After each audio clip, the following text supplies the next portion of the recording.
सीमांचल के सभी सम्मानित वोटरगण बल्कि पूरे बिहार के वोटरों, आदाब और सलाम। मैं आपकी खिदमत में अर्ज करना चाह रहा हूं कि बिहार में तकरीबन 65 लाख लोगों का नाम वोटर लिस्ट से हटा दिया गया है।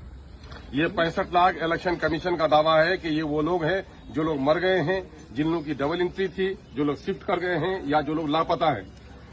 अगर उसको आप 65 लाख को आप भागा दे दें 243 विधानसभा सीटों में से, तो तकरीबन 26 से 27 हजार फी सीट होता है एक एक विधानसभा में।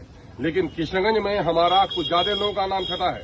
अमोर बैसा में हमारे 45,000 लोगों का नाम हटाया गया है। किशनगंज विधानसभा क्षेत्र में 49,000 लोगों का नाम हटाया गया है। कोचाधामन में 30,000 लोगों का नाम हटाया गया है।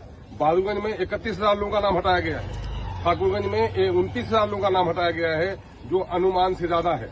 ये जो वोटर लिस्ट अभी आपके बीएलओ के पास आया है, इसमें आपका नाम चढ़ गया है, तो इससे आप संतुष्ट और मुतमईन मत रहिए। ये प्रारूप है, इसको कहा गया है ड्राफ्ट रोल है। ये है कि आप जिंदा हैं, आपने अपना नाम चढ़ा लिया है। 2003 के हवाले अगर आपने दे दिए हैं वोटर लिस्ट के, काफी नहीं है। वो 11 कॉलम में से एक कॉलम का सबूत आपको देना है, जिसमें जैसे कि जन्म प्रमाण पत्र है, बोर्ड का सर्टिफिकेट है, पासपोर्ट है, आवास प्रमाण पत्र है, 87 से पहले का बैंक खाता वगैरह है। तो हमारे लोगों के पास चूंकि पढ़े लिखे लोग कम हैं, इस वजह से उनके पास बोर्ड सर्टिफिकेट नहीं है। लोगों के पास जन्म प्रमाण पत्र भी नहीं है। 2006 के लोग जन्म लिए थे, उन्हीं का नाम 2024 में चला, और 2006 में 100 में सिर्फ 16 आदमी का नाम वोटर लिस्ट में चला था। इसलिए आप गफलत में मत रहिए। वो 11 कागज में से एक कागज जमा कीजिए। उस कागज में सबसे आसानी के साथ जो कागज जमा किया जा सकता है, वो कागज है आपका आवास प्रमाण पत्र। इसलिए आप फौरन सीओ के यहाँ पोर्टल में आप अप्लाई कीजिए और आवास प्रमाण पत्र अपना निर्गत कराइए। और दूसरा मामला हो सकता है वो पारिवारिक सूची वो यहाँ बनवाइए, और वक्त रहते हुए बीएलओ के पास कागज जमा कर दीजिए। समाज के पढ़े लिखे लोग, गांव के मेंबर साहब, जो हमारे पंचायत नुमाइंदगान है, उनसे गुजारिश है कि आप बीएलओ के पास बैठिए कि हमारे कितने लोगों का डॉक्यूमेंट जमा हुआ, कितने लोगों का जमा नहीं हुआ है। इलेक्शन कमीशन की तरफ से ये काम बड़ा धोखे का हो रहा है कि जिनका डॉक्यूमेंट जमा हुआ है और जिनका नहीं जमा हुआ है, इस प्रारूप में उसका कोई सबूत नहीं मिलता है।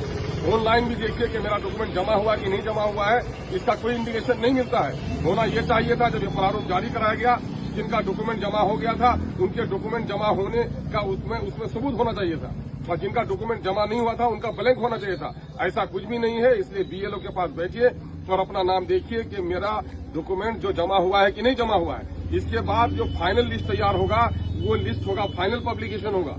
फाइनल पब्लिकेशन में मुमकिन है कि आज 1,45,000 का नाम हटा है, और अगर लोग डॉक्यूमेंट जमा नहीं कर सके तो इनकी तादाद 2,45,000 भी हो सकती है। तो उसके बाद फौरन इलेक्शन का डिक्लेरेशन होने वाला है।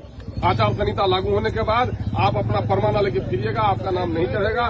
इसलिए सब काम छोड़कर सबसे पहली फुर्सत में आप लोग अपना जो बीएलओ है उसके पास जाइए कि मेरा जो सर्टिफिकेट हमने दिया था उसमें आपने सर्टिफिकेट जमा किया है कि नहीं किया है। ये धोखा है। इलेक्शन कमीशन की तरफ से जो लोग सर्टिफिकेट जमा किए उसको सबूत मिलना चाहिए था। जो लोग फॉर्म जमा किए तो फॉर्म मिलना चाहिए था। लेकिन इन लोगों ने बीएलओ ने घर में बैठकर कर दिया है। अगर फिर बैठ के कर देगा तो फिर आप लोगों में से हमारे बहुत सारे लोगों का नाम छट जाएगा, जो हमारा बड़ा नुकसान होगा। इसके लिए सचेत हो जाएगा।